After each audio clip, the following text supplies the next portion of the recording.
ओम शांति। योग क्यों नहीं लगता, मन क्यों भटकता है? यह कईयों की शिकायत होती है। कैसे हमारा योग भगवान से लगे।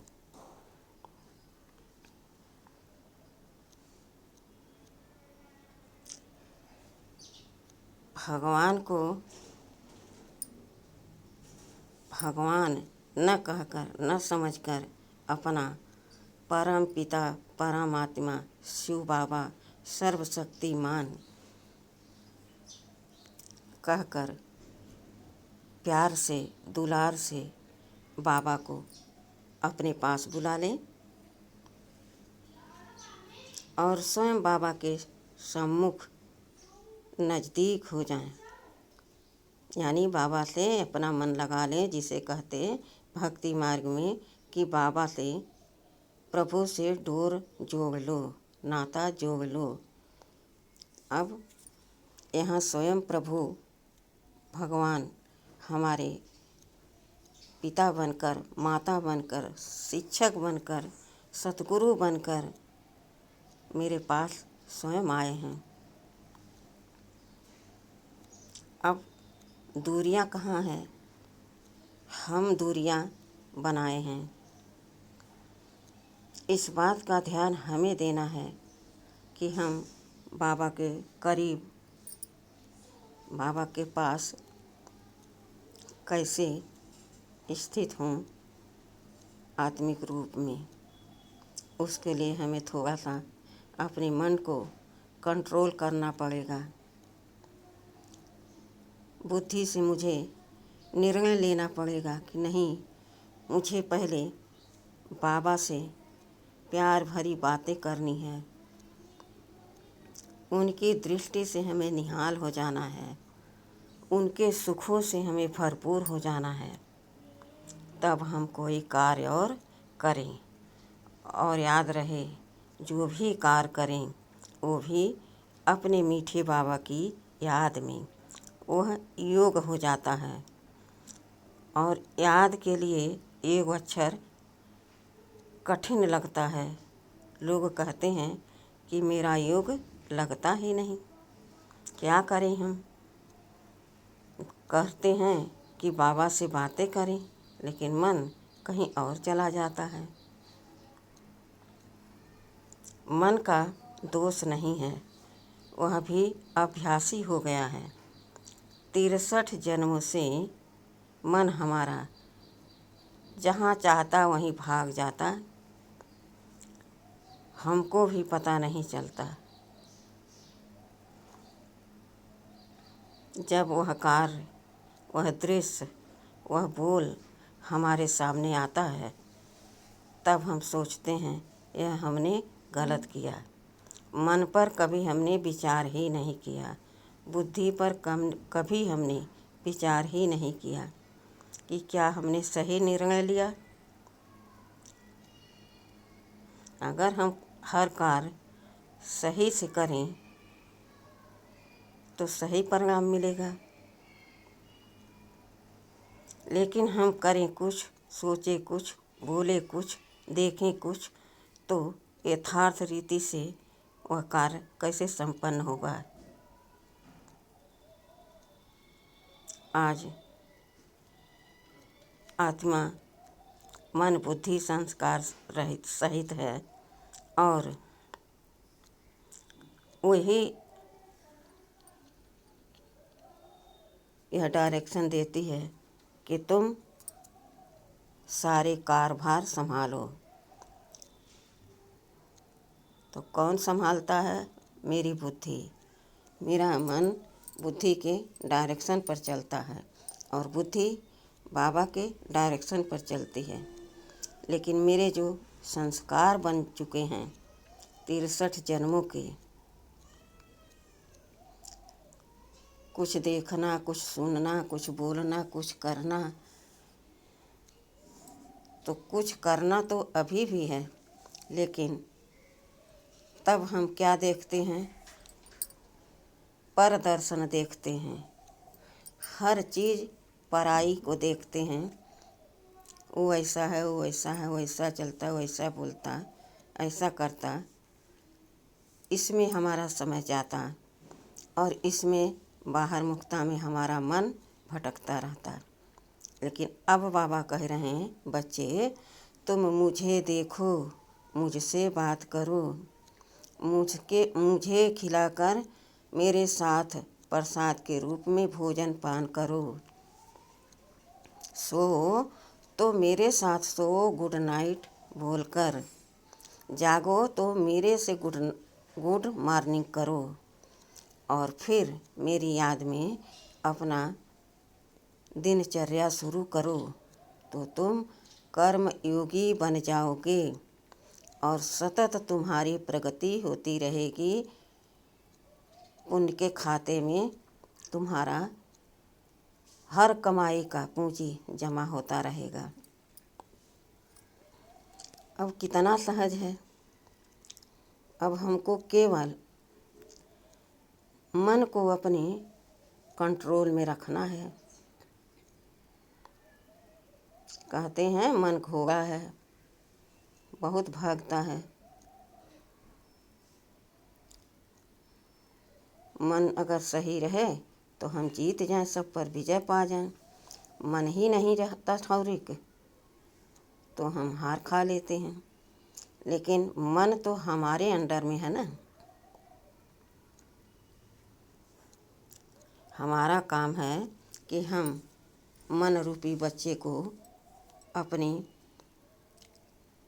अंदर रखें, इधर उधर से बाहर भागने न दें। अंदर रखने का मतलब कि अंतर्मुखता में जाएं और गहराई में जाकर मनन चिंतन करें। मन को काम चाहिए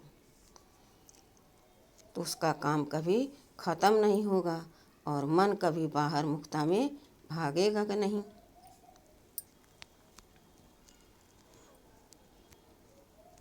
अर्जुन का यही हाल था। अर्जुन को निश्चय नहीं था,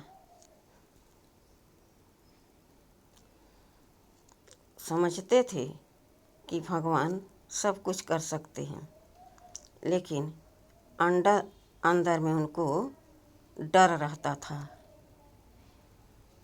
संशय बुद्धि हमेशा उनके साथ बनी रहती थी। जब कहा कि तुम दुनिया को छोड़ो, मुझे याद करो, मुझे याद करने पर और कर्म करने के साथ तुम कर्मयोगी बने रहोगे और तुम्हारे सारे विकर्म मुझे याद करने से समाप्त होते जाएंगे और सुकर्म का पुण्य बढ़ता जाएगा। अर्जुन माना जो ज्ञान का अर्चन करे, सुने, धारण करे, मंथन करे और फिर कर्म में लाए, वही तो अर्जुन है। जो उठे सो अर्जुन। तो हम भी तो अर्जुन हैं। हम अच्छी रीति अर्जुन से ऊंचा बाबा का ज्ञान सुन करके अपने अंदर उतारें, फिर कर्म में लाएं और कर्म करते हुए बाबा की याद रहे तो हम कर्मयोगी बन गए। कहाँ है मेहनत? कहीं है मेहनत? एक जगह रह कर के काम करो तो काम भी दिखता है, समय भी बचता है, शक्ति भी बचती है। बाबा कह रहे हैं, बच्चे बाहर मुक्ता में भागते भागते देखो तुम कहाँ चले आए हो। कलयुग में, जहाँ हर घर में कलह कलेश लगा पड़ा है। लेकिन जब तुम मुझे याद करते हो और कर्म करते हो तो तुम कहीं नहीं जाते हो। चेक करके देखना, तब तुम गहराई में चले जाते हो ज्ञान के और उसे विचार कर मंथन कर अपने कर्म में लाते हो तो तुम कर्मयोगी महान योगी बन जाते हो, पुण्यात्मा बन जाते हो।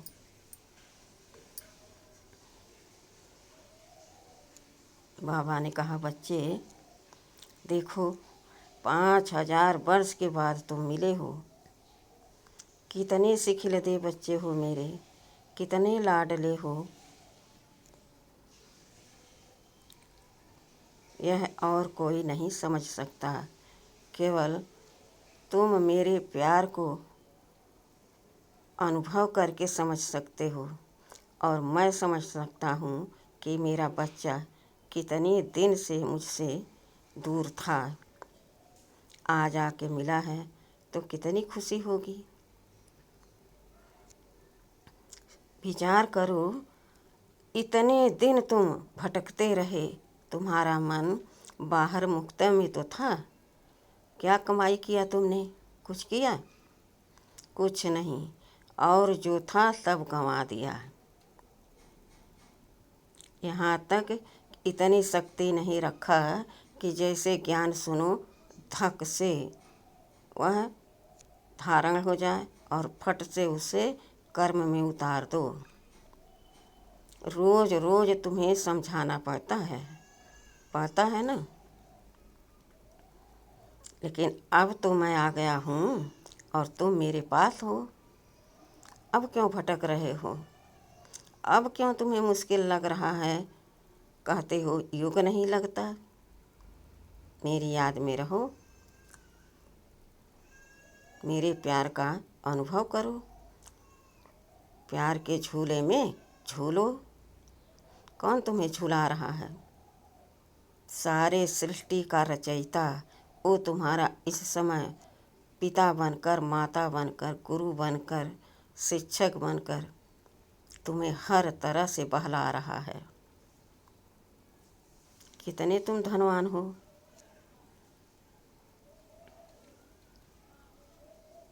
63 जन्म जब इधर उधर भटकते रहे तो क्या पाए? कुछ पाए? कितनी सामग्री जुटाया तुमने। अक्षत लो, धूप लो, दीप लो, जल लो, माला लो, व्रत रखो। क्या क्या नहीं किया। अब मैं आ गया हूँ मेरे लाडले बच्चे, बस तुम मन ही मन मुझे याद करते रहो। तुम्हारी झोली खुशियों से भरती रहेगी, तुम सदा माला माल रहोगे। किसी को देखोगे तो तुम्हारी दृष्टि से सामने वाला निहाल हो जाएगा, शांत हो जाएगा। उसको महसूस होगा कि इनको ज़रूर कुछ मिला है।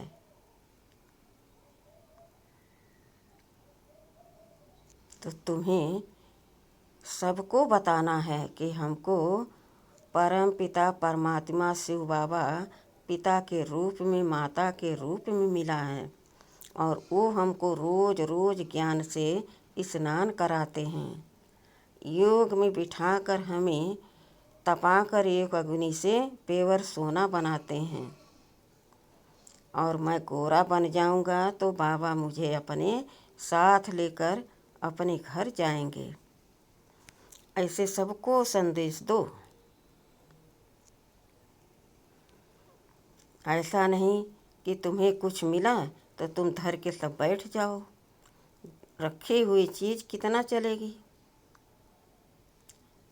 स्थूल चीज़ तो सड़ जाएगी, लेकिन तुम्हारा जो यह ज्ञान धन है यह सब लुप्त हो जाएगा। इसलिए कहा गया है, दान दिए धन ना खूटे। चाहे स्थूल धन हो चाहे ज्ञान धन हो, दोनों धन बांटने के लिए ही होता है। यथाशक्ति से बांटो, लेकिन बांटो जरूर।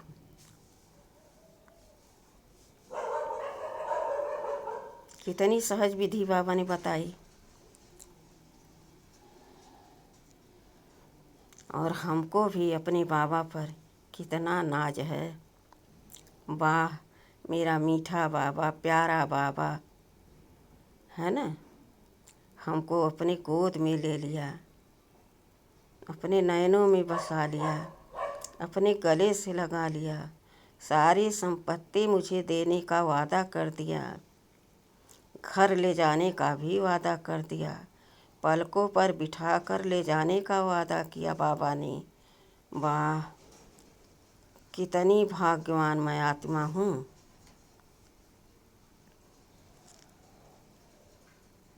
इस तरह से ज्ञान की गहराइयों में चले जाओ और तुम देखो कि बाहर मुखता में सुख है कि अंतर मुखता में माला माल है।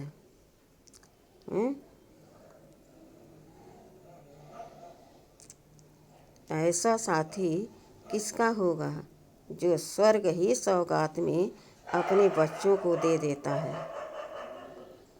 स्थूल में कोई माता पिता भला सब कुछ अपना दे देते हैं, कहते हैं बुढ़ापे के लिए तो कुछ रखें, लेकिन बाबा एक बार कुछ नहीं सोचे, सब न्यौछावर कर दिया अपने बच्चों पर। मिलते ही, हाथ थामते ही बाबा ने कहा, बच्चे, मैं तुम्हें स्वर्ग का मालिक बना रहा हूँ, देवी देव पद दे रहा हूँ तुम्हें। कितना उमंग आना चाहिए, कितनी खुशी होनी चाहिए। चेहरे पर रौनक ही नहीं रहती बच्चों को, क्यों? घड़ी घड़ी बाहर मुक्ता में पर चिंतन में लग जाते हैं।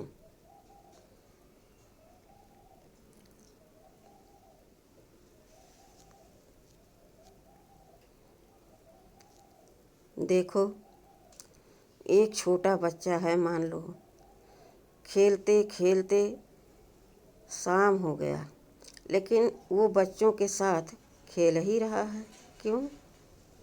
क्योंकि उसका मन जो है बच्चों के साथ खेल में लग गया है। उसका लगाव हो गया है अब खेल में और बच्चों के साथ। थोड़ा और बड़ा हुआ जब, तो स्कूल जाने लगा बच्चा, वहाँ स्टूडेंटों से उसका मन लग गया, टीचर से उसका मन लग गया, पढ़ाई में भी उसका मन लगने लगा। अब उसका मन घर में नहीं ठहरता। मन से तो वो सबको याद करता है, लेकिन शरीर से भी, तन से भी बहुत जल्दी वो स्कूल पहुंच जाता है, सबसे मिल के बहुत खुश होता है और पढ़ाई करता है। यह परिवर्तनशील है दुनिया, ये परिवर्तनशील है। देखो कैसे परिवर्तन होता है। बड़ा हुआ बच्चा, शादी हुई, बीबी आई, तो पत्नी में मोह चला जाता है, माँ बाप से थोड़ा कम हो जाता है। लगाव किससे हो जाता है दिल का? पत्नी से। फिर बच्चे हुए, उनसे लग गया। अब सोचो, एक आत्मा कितनी जगह अपना मन लगाए। मन तो एक ही है, लेकिन याद सब रहता है, लेकिन दिल से किसको याद करता? बच्चे को, पत्नी को, धन को, क्योंकि इस समय वही उसके लिए सब कुछ है।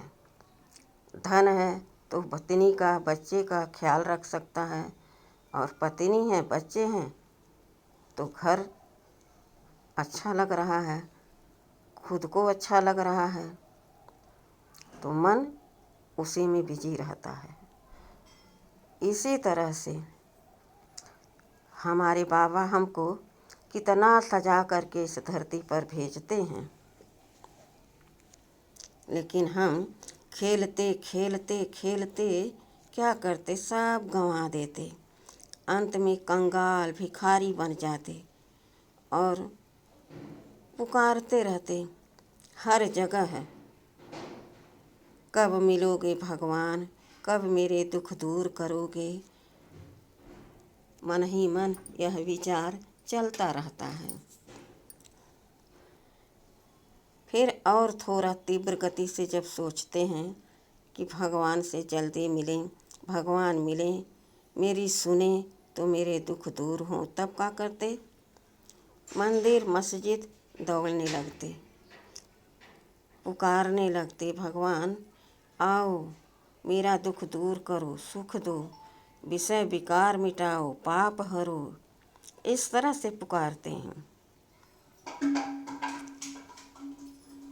आश्चर्य की बात तो यह है कि जब मैं आता हूँ तब मुझे कोई पहचानते ही नहीं, निश्चय ही नहीं होता। सामने देखते हैं मगर संशय में डूबे रहते हैं, क्योंकि 63 जन्मों से धोखा खाते हैं और धोखा दूसरों को देते हैं। इसलिए उनको कही सुनी बात समझ में नहीं आती। कहा जाता कि ब्रह्मा बाबा के तन में शिव बाबा आते हैं तो कहते हैं कैसे दिखते हैं? अब बताओ, एक आत्मा के तन में आई है तो कैसे दिखेगी? आवाज़ सुनी जाती है, पहचानी जाती है। कितनी ऊंची उनकी सोच है,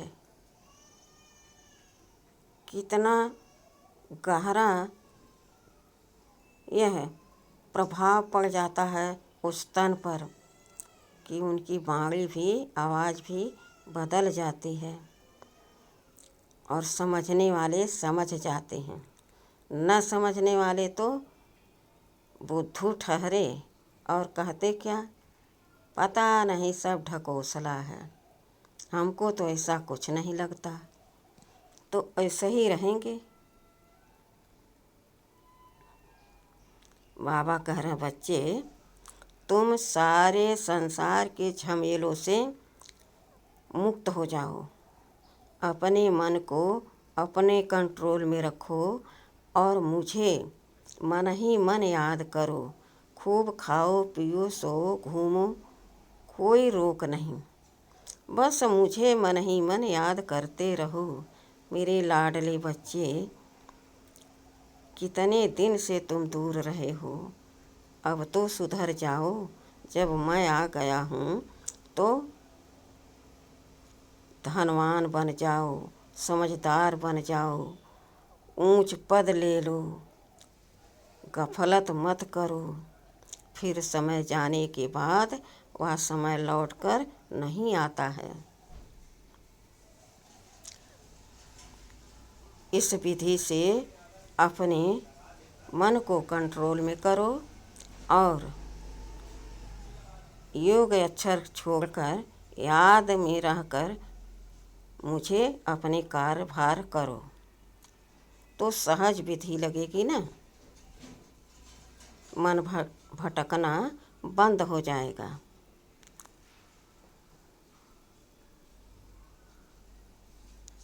देखो, भगवान जब आए हैं और एक बच्चा चला उस पर, मानो हम ब्रह्मा के तन का आधार लेकर ज्ञान सुनाते हैं।